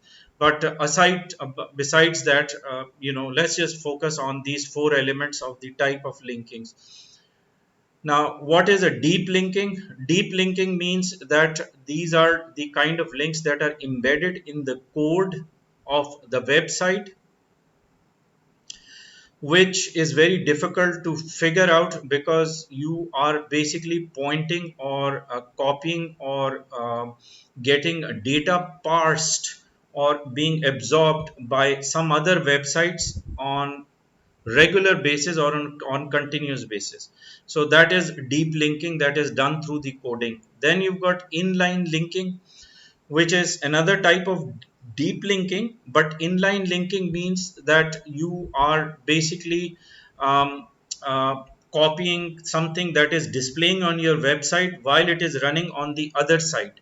Um, so deep linking is the difference between deep linking and in linking again is that deep linking is actually capturing information that is not in real time really, but rather it is a capture of information that gets displayed on your website, whereas in inline linking, the activity that is actually happening on somebody else's server is showing on your website. So if I'm playing, let's say, YouTube on my website and making the user think that it is my own manufactured video clip, by making it look like as if it is something that I have the authority to play on my website while it is playing on YouTube effectively. So it is showing or simulating as if it is not it is not playing when you go on youtube.com and then click on the link and find this clip. Instead, it is being played on my website as a video and without changing the frame, which means that it is still YouTube video, but it is showing as YouTube video. It is playing on their server, but simulating as if it's playing on mine. So if you can understand this part, I will explain to you what framing means. What framing means is the inline linking, but framing sort of hides the boundaries or surroundings, or the it gives an outline simulating as if it is part of your website or it is your original uh, product, or it could be your original display of something. So if it is even PowerPoint that is playing on your machine, in reality it is playing on your machine, except that you have copied it from somewhere and been able to download it, load it somewhere, and then play it on your site, but giving it a boundary or surrounding that makes it look exactly like your part of your site. Now, the fourth one, which is a very lame one, when marketers want to do a quick fix or they want to, just display something very quickly and don't want to spend a lot of time in, doing framing or inline linking, they would do linking to infringing work, which means that they don't want to be caught directly, so they would be linking it to other websites that are using infringed work, and those other websites may be connected to yet another website. So there is a there is a link, or there is a thread, or there is a long line of servers that are playing that work, and yet it is you are part of that chain, so that is linking to infringe work. So these are called page linkings. Okay, then we've got copyrights, licensing. So there is fair use clause, GNU, creative commons. These are the different types of what you call the public use or free use, or anything that can be in the public domain and people are free to download it or use it. So how do they do that, and under what license they do that? We are going to figure that out. Just a moment. Fair use clause means, or generally what it means, like between all three of them, the common clauses would be in all of these contracts is that you're going to use it for educational purposes, for instance. You're not going to use it for commercial purposes. You're not going to use it to create derivative works. In Creative Commons, you can create derivative works, by the way. In GNU, you cannot create derivative works. Fair use clause means that you are using it as something that is, as I mentioned, not only it could be educational use, or it can be used for awareness or for campaigns that has to do with environment, or it could be a work or a piece of information that is conveying some message or a popular message or caution or something of that sort. So that is a fair use clause. There could be certain government free information that is held on the internet as uh, available for fair use, like the Small Business Bureau in Canada allows you to copy certain information, like how to create a business plan. You can use that as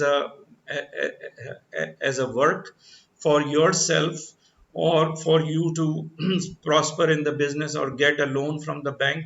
So the objective of this type of use is very well defined. So fair use clause has got lot of do's and don't do's. GNU has, no commercial value should be given, no derivative work. Creative Commons, only difference you can create derivative works. So these are copyright licensing, and it is mentioned in the book in more detail. But whenever you see these um, free downloads that you can do, or anything that it says that public license, and it has a little logo that is very typical of GNU or the type of license, you always want to click on it and check how you can use that work, how you can use those downloaded photos or images, and so on. So that is what it is. Then we've got trademark. We discussed a little bit already. Factors that determine trademark infringement. Okay, so I'll just explain it to you. In trademark, you have to look at five different things. One is, if you go into the Trademark Act in Canada, and I'm sure, and I've read the one that is mentioned in US law also, they are more or less the same. Pretty much USA and Canada have similar trademark and copyright laws, except that if you're in US, you have to file trademarks separately, and in Canada they have to be separately filed. You can also file trademark globally in China and Eastern Europe and so many different countries, but not all of them are bound by the trade agreement, or there could be certain legal procedures different from the law itself, which has to do with the process or proceedings of how the law would take its course. So they would differ. But fundamentally, globally, the trademark infringement is looked at as if it is an offense for which there is some repercussions, and there is obviously an enforcement that prevents and sort of penalizes those who infringe trademarks, especially in goods that are being distributed globally, or international goods. So let's just focus on what I know of the Canadian trademark law. One is that the trademark has to be filed. If you have not filed the trademark already, see, what filing does is it gives you the ability to use TM, which is the initial for trademark. If the trademark is accepted and it's not pending and it is active, which means after a certain period of time after filing, it gets accepted, or it sort of makes it into an active database. That means that you are secure enough that nobody else can copy that trademark. On the other hand, if your trademark is pending, you can use TM to caution others that your trademark is pending. If it is active, you can use the logo with the R in the middle that says it's registered trademark, which means legally it is now enforceable. um, but if it is pending and it is TM, it is not only cautioning but also giving a heads up to others to make sure that if it comes to taking them in the court of law, the pending trademark has more value than non registered or non filed trademarks. So you would have the ability to defend yourself just by filing that application, even if it is not registered. So that's one thing. Second thing about trademark that needs to be established for anyone contesting it, let's say, is that is the trademark known enough? Do the people recognize it? Has it been around long enough that people can recognize it for goods and services? Number three is, has the infringement somehow tarnished or blurred the reputation of the goodwill by by causing the quality of delivery by um, by let's say worst scenario, by deception. That means that the traffic, or in the eyes of the common user, it has such similarities that they went to your website and bought your product thinking of it to be something different. Then the other thing, let's see what other thing is. So there should be no confusion in the eyes of consumer about the product as far as the trademark is concerned. Like recently we got sued by a public company. It's called ADP. I don't think it's as famous in Canada, but I think it's more famous in USA. ADP is HR company. They also do payroll and those kind of things, but they're public, so they're really big. And they also have one of the courses that goes by the branding CIR without an S. So the question was whether or not CIRS, or the just one alphabet, which is the S at the very end, would cause a confusion for the consumers of ADP to think of it as being CIR of ADP systems. So that was contested. So you know they can go to that extent where even one alphabet, because it is just a difference of a single alphabet, might cause confusion. Then there was a question of goods and services. So if supposing I have some similar mark, or anything which in this case, as I mentioned, CIR versus CIRS, and the question was of the nature of business. So if I am building some courses, or produce or have products that are similar to what is being offered under CIR, then it could be another confusion in the eyes of a consumer, or it can cause a consumer to instead of looking for CIR, they might just end up getting into CIRS courses. So that could be another factor, which means the nature of the business.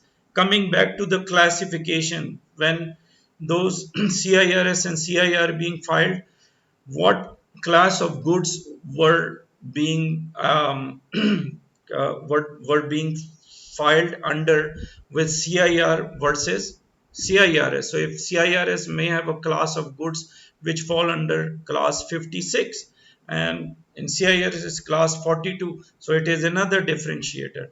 And then the last thing is that in the eyes of consumers, would they find it difficult to make a distinction between the product and services?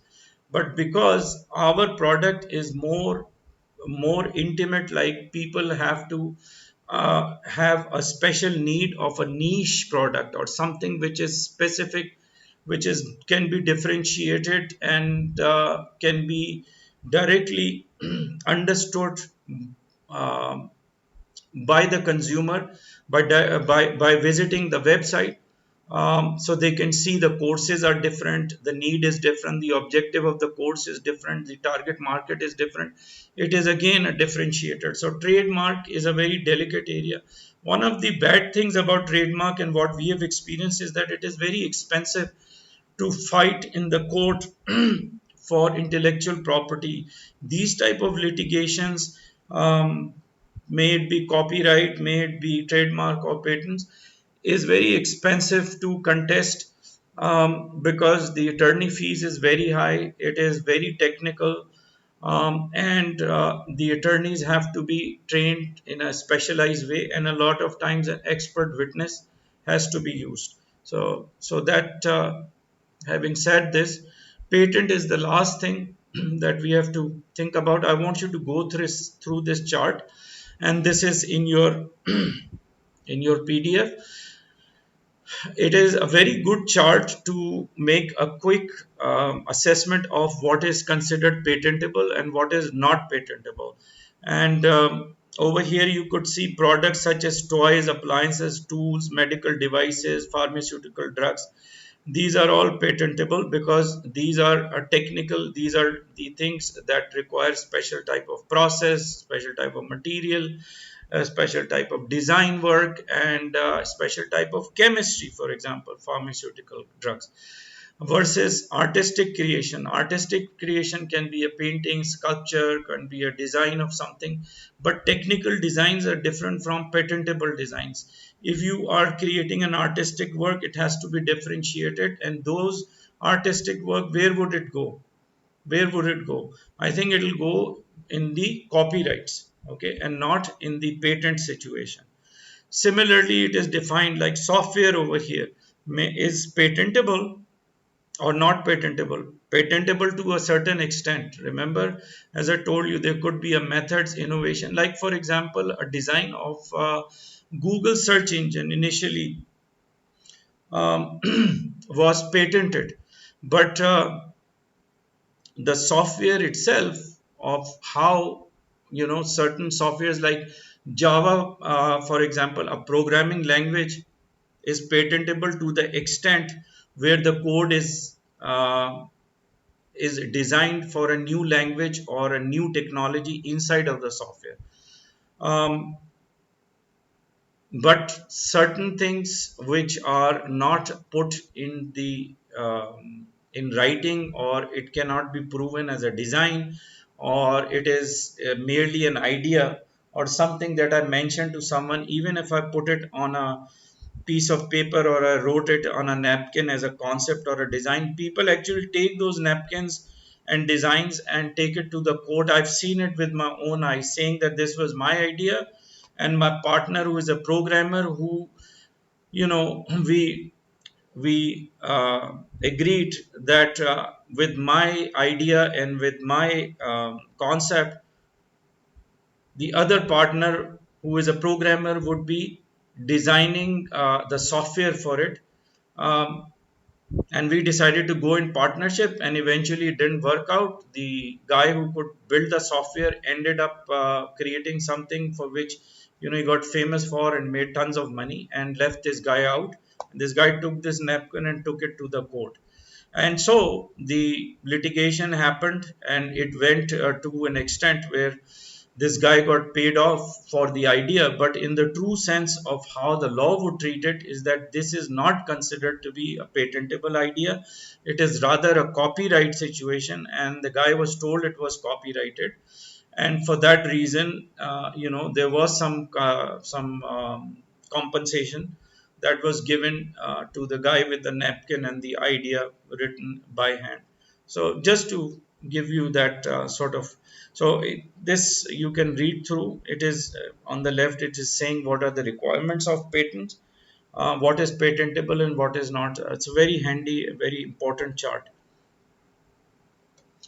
The time flies. Okay, privacy, public information, privileged information, private information. So we have to learn all this. But truly speaking, I mean, privacy is become a matter of how you are going to design your contracts. These days, I don't think of privacy as a general concept anymore, because it has become specialized due to, the different technologies, the kind of um, situations that actually are involved in considering the privacy aspect of certain things.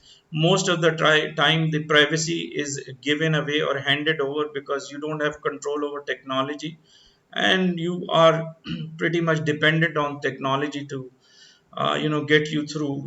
So basically, it is a concept which can be generalized in terms of how these certain basic laws are put together.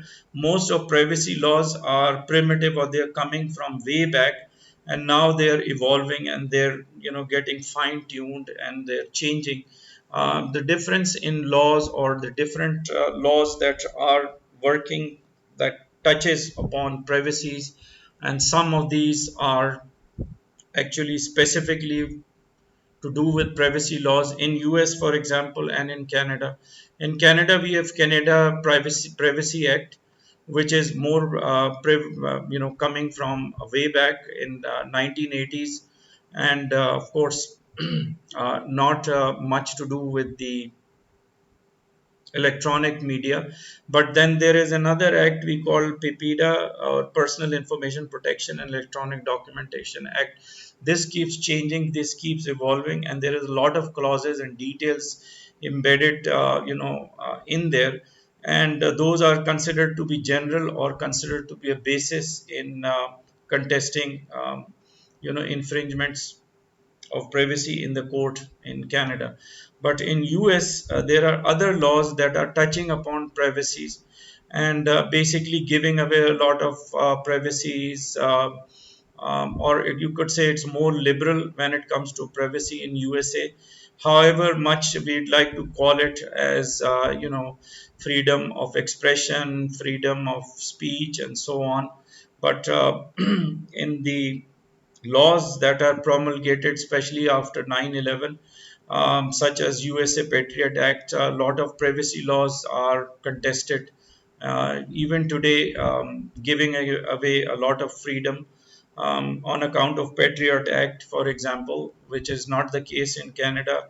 Homeland Security Acts, it is a new one.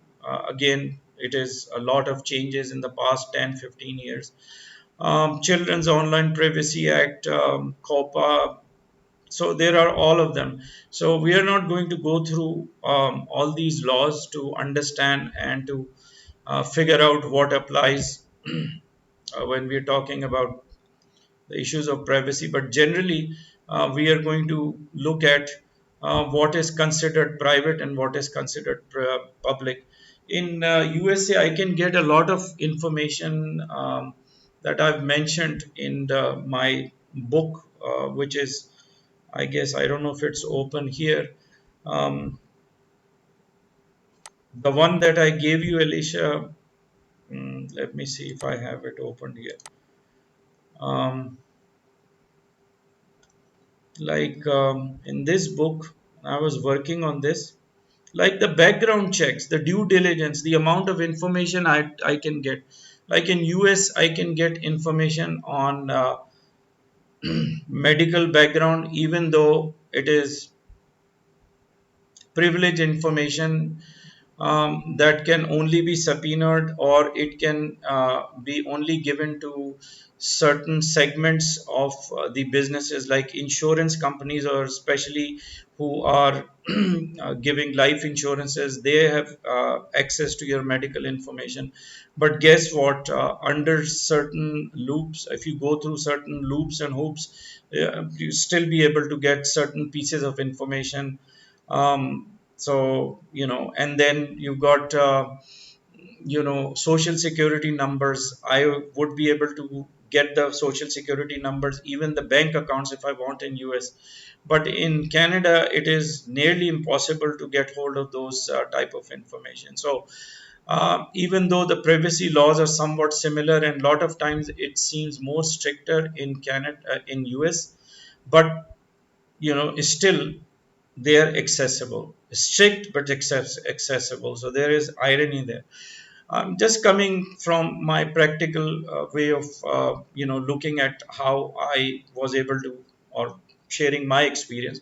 But in Canada, it is very, very difficult to get that information. So the pieces of information that are considered private between USA and Canada, it is not really a method, question of what is private and what is not. For instance, in Canada, medical records are private, and so is in US. Certain privileged information that has to do with your, um, you know, your credit checks, you can still you're still able to get it easily in US, but very difficult to get it in Canada. So laws are the same, and they do allow you to get those information, but it is just the difficulty level. So public information is what we are now looking at from three different dimensions. One is what is public in the eyes of internet. To what extent the public information can be shared, that's another question. To what extent the public information online is considered to be ethically obtained, or considered, I guess, mm, to be requiring certain documentation, like um, informed consent is another area or another law in public information, that even though it's public, but you require an informed consent which has to be documented, and there is a process for it. Then there is privileged information, as I mentioned to you, privileged to certain segments of the society, or certain specialized businesses have privileged information. Law enforcement have privileged information. Private information is strict. No way you can get hold of that, and it is extremely private. It is also considered sensitive information, including your, let's say, credit card information is private information. And then the secrets, your security clearance allows you to have certain type of information that is considered private and privileged also. So private to the extent that your activity in that area or within the confines of that establishment is considered private. Privileged is considered anything that is government secrets or government, whatever I mentioned, medical and so on. Online privacy is another matter which is debatable, and which is subject to the extent to which you are willing to compromise for giving away your privacy in order to use the convenience or of using that website. Even the Google Chrome or the web browser has the kind of privacy that would allow you to call certain things private while you give away another set of information uh, as a cost for using that platform. Now, defamation is two types. There is a libel and slander. Libel, as I said, oh, okay. So libel, as I said, is something that you send out in writing. You spread rumors. You do deliberate misinformation, especially when it comes to the political groups or the rivalries that you see online. The type of I guess there are campaigns, there are well crafted campaigns that are biased over certain subject matter, may also give rise to a libel. Then you've got slander, which is, more to do with verbal. But in both the cases where the slander means something that is verbally said or that has been spread as a rumor, something which is untrue.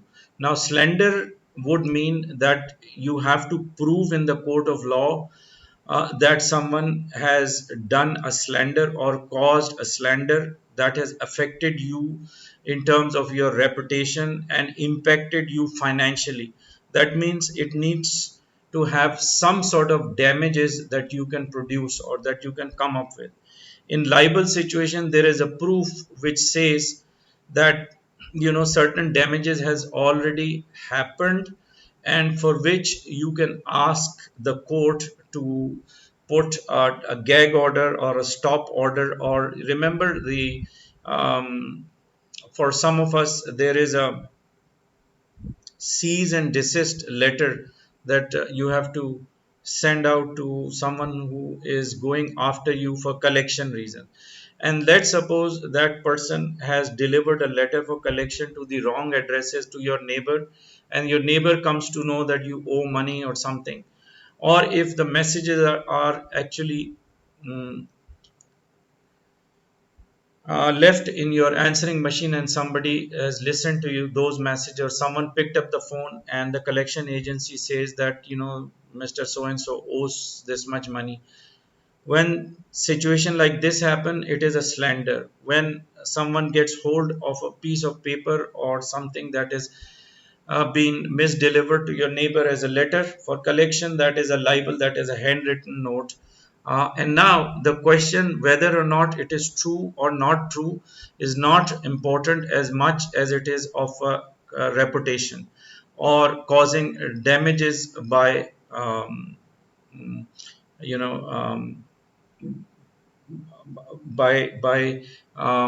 revealing a fact that is not something that is allowed or something that is considered to be a privileged information.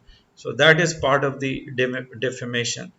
Establishing a case of defamation, you have to present harm of reputation. Okay, so that's what it is. And malice or not, it is mentioning something about if the malice is involved. There is not a question of malice even. It could be, as I mentioned to you, it could be a legitimate thing, but it is a libel or a defamation if it is a privileged information and it is delivered somewhere else. So to say that the malice has to be there or ill intent has to be there is not to be proven in the cases of libel and slander. Spamming is phishing, advanced bank payments. Okay, so spamming you can read through. I don't want to go through this because we are over the time limit. I don't want to hold you back because it's already late, in Toronto at least. And we are almost done.